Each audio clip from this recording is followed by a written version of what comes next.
Drew Yorke Show, live from ISO Radio in Toronto, Ontario. It's a beautiful summer day, and I've got a really special guest today, all the way from Winnipeg, the owner and founder of Friday Nights, and an internet friend of mine until, I guess, about a year ago. We actually got to hang out, and then it's funny, like exactly a year again, he's back in Toronto, so I had to get him on the show.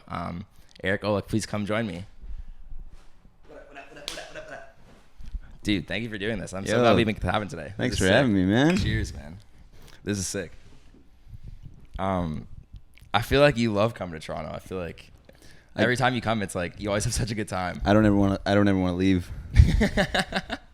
Yeah, I haven't gone anywhere this year. Actually, it's July now. I've been to Regina twice, and yeah, so I'm like, I gotta get out of Winnipeg and bigger city. That's sick. More to do. Friends here. I want to talk about like the beginning of Friday Nights because I actually feel like I've never like had that conversation with you. I feel like I've never really asked you about like how that all got started because like we like first connected like through Instagram. Yeah, I don't even know how that even happened, to be honest. Like I feel like I just was going through your page and I was just like, yo, like this guy's doing like shit that people are doing out here, but like somewhere that like maybe like I think I just wouldn't have anticipated people to be doing that. Like I didn't realize there was like, but it makes so much sense that like obviously like streetwear culture has become internet culture, right? It's not just not just like a in person to person or shop experience. It's like it's internet culture, Instagram culture. So like obviously there's tons of kids in Winnipeg that love streetwear, love Supreme, they love sneakers, they love Jordans, whatever. But like there was just no like central like hub for that community. It's not like as big as it is out here, and we don't have like a ton of resale stores or even a ton of sneaker stores for that matter. And it's funny, when I first started coming out to Toronto, like just inherently the people that I started meeting all fit into the shit that you're talking about. And I'm able to come out here and kind of draw inspiration because being from a city with a smaller market, like we don't have a lot of the things that you guys have out here. So when I can like borrow things or take things home and be like, hey, let's do this, like it's like I feel like a lot of time we need a bigger city mentality where I'm from. So yeah that's why we opened the store anyway. That's why like what I was getting at. Before we do that, I want to ask about your Instagram name is Eric from the East. Yeah, but you live like out west. Midwest. So I wonder where's that did you grow up out here or out in the east like of Canada? Or couple reasons. No, my dad's side's all from Ottawa. Right. Yeah. Ottawa forever. Yeah, I so that's part of me for sure. I grew up in Winnipeg. I grew up on the east side of Winnipeg. There you go. Yeah, that's what it is. Neighborhood called Transcona. Yeah, so that's two-part answer for you. How early did you get into like streetwear culture and like sneaker culture? Like, how did that become a part of your life? It started like with skate culture, I think. And I was always a shit skateboarder. Yeah, I always forget that that's sort of like how a lot of people get into sneaker culture. Like it's from like that sort of like Nike SB like Dunk kind of like. No, not even man. Like really? I was rocking those like puffy Osiris joints and like word. DVS and Flip and like a bunch of skate brands like that I used to like are now defunct. But like I got into the apparel like with skate stuff because all the guys that I hung out with or all the guys that I grew up with and looked up to skateboarded, and I never stuck with skating long enough to get good at it. But like the aesthetic and the community and all that really like inspired me. So when I was like 14, 15, that was kind of my thing, and then moved into the age of G Unit and Dipset and 2XL t-shirts and Dickies suits and I've seen those like throwback pictures like you post on Instagram, and they're funny. They're funny as fuck. That era. I used to shave my head all the time. I cut my homie's hair. I didn't know what I was doing. How old are you now? How old are you now? 29. So how old you would have been like this is like what you were like 16 to like 16 to like 19. Yeah. I was a 3 Sorry, year. you're saying about you cutting your homie's hair. Yeah, man. I was cutting my homie's hair. We would like pierce people's ears, diamond studs and shit, bro. Yeah. Like, get the matching hoops. Like, yeah.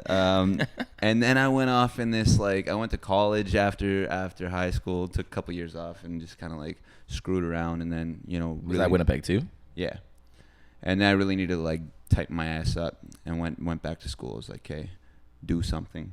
and I didn't know what to do, so I just took business. But when I got into school, everybody around me was different. You know, it wasn't that hood shit, it wasn't that skate shit, and I experimented with like other kind of realms within fashion, and I met people designing, and I was, you know, rocking these like bad leather holster things with my cell phone in one and my wallet in the other, and had like these crazy ass wingtip leather boots, and that was like my steez for a couple years, and I liked it because I gotta find a picture of that. That's crazy. I'll pull something up. I liked it because it was different, though. You know what I mean? And I conformed to social pressures too long when I was growing up, and yeah, I fucked with that for a minute. And then the second I got out of college and opened the store, and I was like, man, I can't be wearing no like wingtip leather boots to my streetwear store.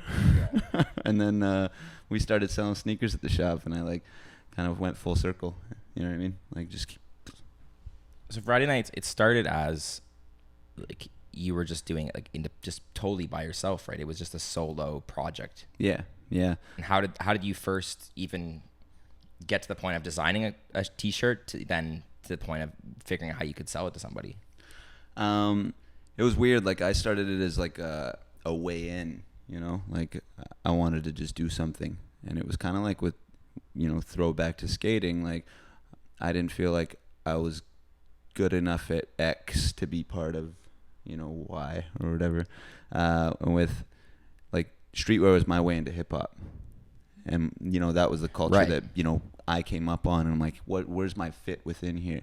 And yeah, so like I can't even remember the reason why, but I was just like, let's make some t-shirts. This is gonna be the biggest thing ever. Yeah, of course, yeah, like I'm working on t-shirt ideas right now, and in my head it's like, yo, this is gonna be the fucking craziest shit ever. Yeah. I'm like, everybody's gonna buy these, man. Yeah. And we should print 100. I had like good, I won't even call it luck early on, like just community support, man. Like East Side, everybody in Transcona bought a t-shirt when I put up my first run, and it was like I had two options to choose from, you know, and one of them was like my dated ass Old English logo, which would probably be cool again now as a throwback, but like on 150 t-shirts, then another 150 t-shirts with like Fry, Day, Nights, like big ass block letters and shit. How'd you get the cash to do that? Student line credit. Fuck. Yeah, so it was like I was 21 and I started business school at Red River College in Winnipeg. I was like, okay, if I'm going to start a business, I need to learn a bit about it anyways. And I had no idea what I was doing. And I had no like prior ambitions before that. So it's like, okay, like this is something I'll just educate myself on and get good at. And when I went to school, you know, all of a sudden, you know, like your tuition's like a couple years in community college, like 10 G's. Took out a line of credit for it, got approved. Shout out to moms for the cosign. Wow, there you go. And yeah, no, I burned like a lot of it trying to like learn how to do business, and I fucking lost money. I took trips that I thought were going to be beneficial to the brand, but like as early on as I was, I'm talking months in, you know what I mean? Like, yeah, you know, you really just need to focus on your core shit at that point. You don't need to be like taking trips and trying to get big and trying to meet people and trying to network. You need to focus on your product. You're trying to get those 100 people, trying to get 1,000 people or whatever that you can already touch, try to get those people as dedicated as possible. Yeah, and that's what happened off the bat was like the people in our neighborhood, you know. So we were just a neighborhood brand for the first like 6 months. Yeah. But yeah, student loan money, man, that's how we started up. Then I ended up having to work through school and pay, you know, my tuition every 2 weeks because I blew all my cash. So it's funny because that's how I kind of felt with photography. Like I loved rap music so much, and I loved being at concerts, and I loved meeting. Like I'd met I met Roy Woods, and I'd met Shaw Hustle, and I met like a couple of like sort of like OVO like affiliated artists around that time before Roy Woods had signed. So it was like a really exciting time in their career. Like they were kind of about to like get affiliated with OVO, and it was like before I was even a photographer, and so I was like seeing this, like being friends like with these people, and it was like, yo, I like want to be a part of this all the time. Like I don't want to have to go home at the end of the night because I'm not like a part of this thing anymore, you know, like because I just go over and like, you know, like I don't know, fucking like get some weed. I knew one of the guys, like, I knew their girlfriend, so it was like, yo, come, Drew like really likes rap, you come over, like watch them make music for a bit, like smoke weed or whatever. And it's like I don't want to have to go home, like I want to be like part of this. Yeah. And so it was like photos was like my way into that. I feel like it was just like, how can I be as close to this as possible without having to actually like make it? It's super. Having to actually make the rap music, because like that's not something I can do. You know, so it's like this. Oh well, not You me. could. You could. You know, that shit I was showing you. Maybe I should rap over that. That's what somebody was saying. You got to rap your own intro. Yeah, no, I completely understand. Like, and it's the same thing for me. Like, even to this day, like across the street from my store in Winnipeg, there's, you know, my homie's Fourth Quarter Records got a studio, and you know that encompasses several different artists who are always in there working, and you know, watching artists of different mediums work has always been really inspirational to me. Like, if I go over there and I watch like guys like Charlie Fetta and BBS Steve, like, you know, whip up a song in 20 minutes, you know what I mean? It's like, oh shit, there's a beat, and he's already written to this. Oh my, and done. You know, and it's crazy to watch their creative process. And like in my shop, we got a studio in the back, and I share that with my good friend Peter, who does a lot of our graphic design for the brand. And when I watch him work, because he's doing like art shows, he's doing murals, he's, you know, building crazy, you know, structures, and he's crazy creative, and just surrounding myself with those people, and that's is a big reason why, you know, I'm constantly inspired and constantly like able to put out stuff as well. And we work with all these guys too. It's kind of incestuous in Winnipeg, right? Like, you know, we all small communities. We all mess with the same people and do, you know. But yeah. Tell me what was the timeline from, you know, that first kind of drop to getting the shop you have now? Because there was like a number of steps. Like you did pop-ups, or you did like several pop-ups. Yeah. How many years, or how much work was that from that first drop? When was that first drop you did? 2011. So that's 8 years. Yeah. So what happened in those 8 years that it took? Because like, when did you get the shop? We've had the shop for 2 years now. So it was about, you know, 6 years from, you know, start to, you know, the beginning of, like, I feel like this is the beginning. Yeah. You know, which is weird to say. It's like, how do you put in 6 years to get to the starting line? Right? Somebody really shout out to Chedo. Chedo has a podcast called The Come Up Show. Yeah. And he told me, or he told somebody that maybe told me or something early on, that to make it in the Canadian music industry takes 10 years. So like, I don't even know if that's really the truth, but it like sticks in my head that it's like, okay, like I'm only like 3 years into photography, and I'm only like 6 months into the Drew Yorke Show. So it's like, yeah, it does give me that, like, yo, you do have to put some time. And I always like qualify my years too, you know, because like the first few years I was in school and I was working a full-time job at a convenience store, and you know, I was setting up at rap shows and stuff, and like throwing shirts to artists and trying to make it happen that way, but I wasn't really pushing. And then after the first 3 years we incorporated, I brought on a funder very briefly.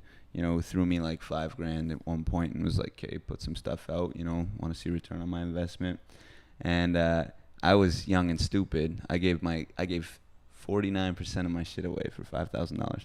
And we didn't really have much at the time, so I didn't have anything to lose. Yeah. And I was pushing out of a couple stores on consignment, Sure.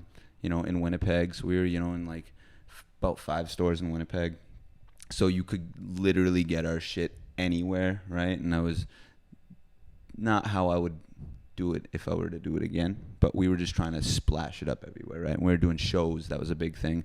You know, I started doing events to promote the brand, and that was like always kind of a driver of sales. Was like, okay, new collection, release party. And we did this for years.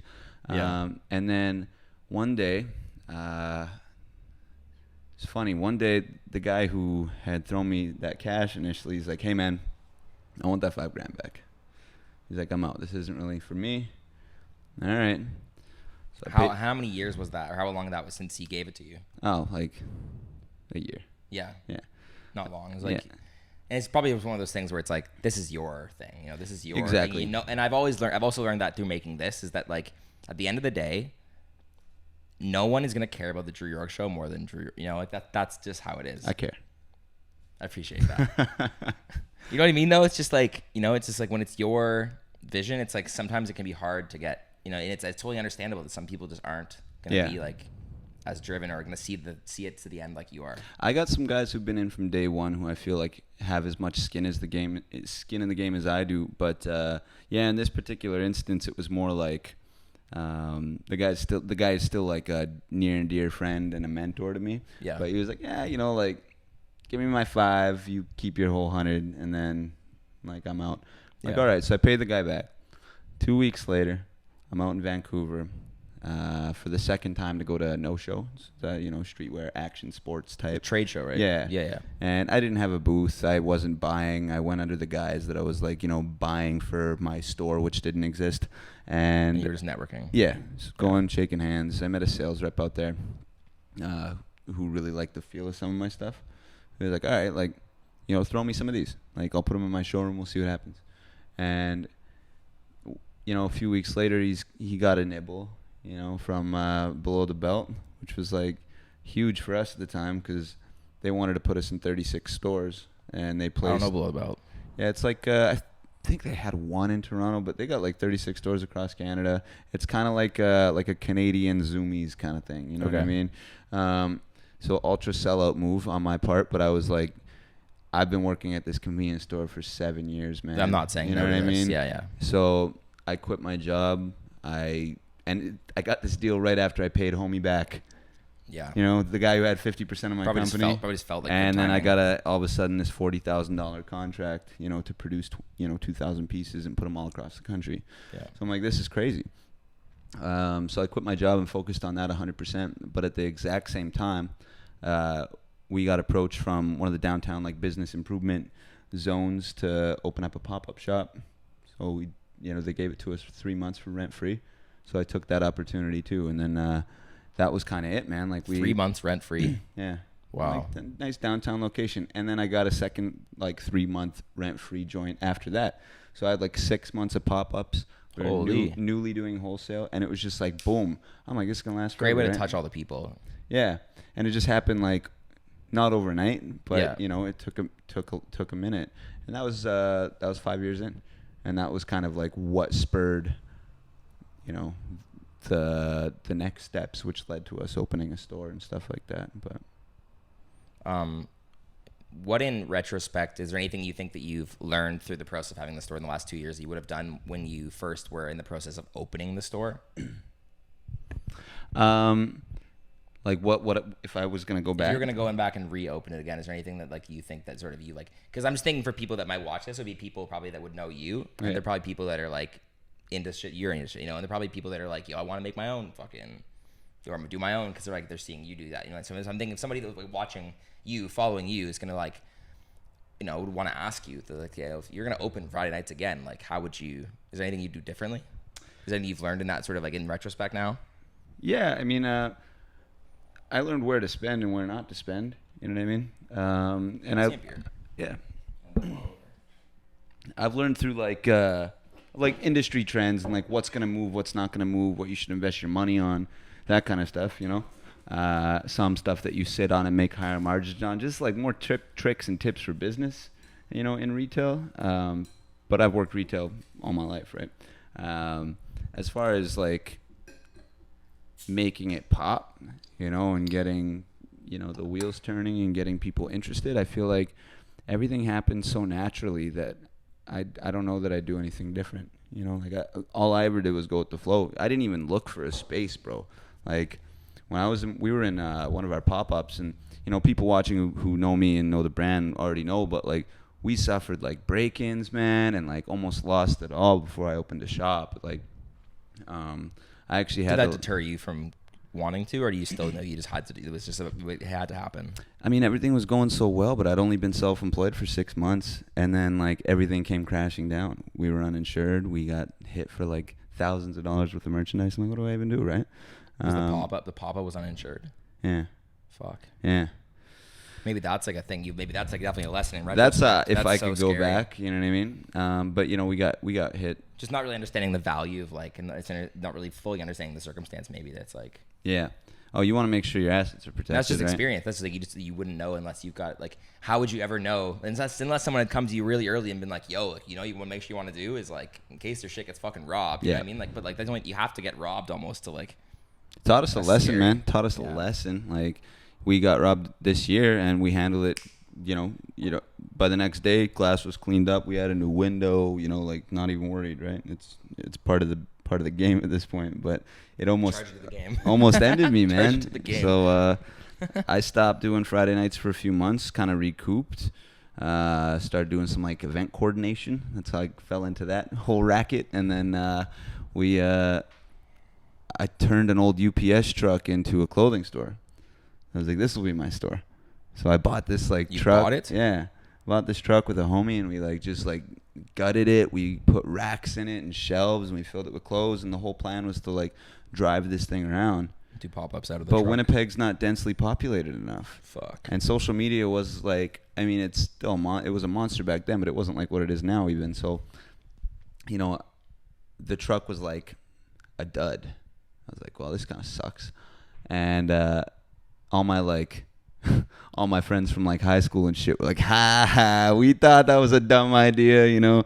And whatever, I started looking for pop-up shop space again. And then before you know it, some guy hit me up and he's like, hey, you want my store, like, full-time? And I'm like, what's the lease, man? And he told me. He's like, you can take it over next month. And within 15 days, we started moving our shit in. We had a store, and a month later. That's crazy. Yeah, it was like I had no plans of opening a retail store. I was still dead set on, like, getting back into this wholesale Does that money. make you believe in God or something? Like, you know what I mean? Like, does that make you believe that, like, there's something a little more than, like, I always just wonder, because, like, I'm really not, like, like a faith. Not like a person of faith. I'd really never have been like a person, but like, I don't know. It's just sometimes it's like some shit happens that you're just like, it's right place, right time. Yeah, I mean, I definitely shed that like single tear, you know? Yeah. That was definitely like an opportunity meets like a preparation type moment, you know, that you like, if you hadn't been sort of like. Well, we were ready for it. Yeah. You know, I was ready for it. But like, never in a million years did I think that I was going to push forward with that, you know? Like, tell me about the effect that you sort of like you perceive, at least from your perspective. I'm sure other people around you might speak differently. They might speak like, you know, maybe like more passionately about it because you're just like gonna be like, I know you wouldn't like be like too egotistical about this, but what do you think about does the effect have been from having Friday nights, like, and having like, you know, the stoop and having like people around and like getting your we were talking before, like, you know, like having the community, like building, and you know, when there's a brand in town or there's like an opportunity in town, like getting the community involved, like how do you think Friday Nights has played a role in that, and how do you think it's going to play a role going forward? First and foremost, just like including your people in everything, and that's always something that's been like huge for me. Like when I was starting, it was, you know, how many homies can I give these clothes to? And I even, you know, early on would help dudes like get radio bookings, or like my whole thing was always, you know, community, right? Like how many people can I meet? Because, you know, that's what's going to take this brand to where I want it to go. Like, especially early on, where it's like, you know, just a lot of handshaking and a lot of like giving away free shit. And now we've hit a point where, you know, everybody's eating, everybody's good, man. We have like a real culture built around the shop. We have a real culture built around the brand, and it's not just ours, you know, it belongs to everybody. You know, it's not just Friday Nights culture, it's Fourth Quarter Records culture, it's Nasty culture. It's like, you know, all these guys that we surround ourselves with, you know, the homies who got Gary Street Coffee down the street from my shop, you know, like these different guys with drive like me who have, you know, taken that and, you know, built their own things with it, but they still mess with us and we mess with them. And, you know, it's like that green bench in front of my store kind of has like a magnet in it, and cats just, you know, it's healthy, you know. That's so sick. And yeah, when other people come into town, it's all love, right? Like sometimes they'll reach out to us, you know, a lot of the time early on in the day. Like if I knew somebody was coming to town that, you know, I didn't know, or I wanted to maybe fuck with a bit, or like, you know, put Friday Nights in their ear.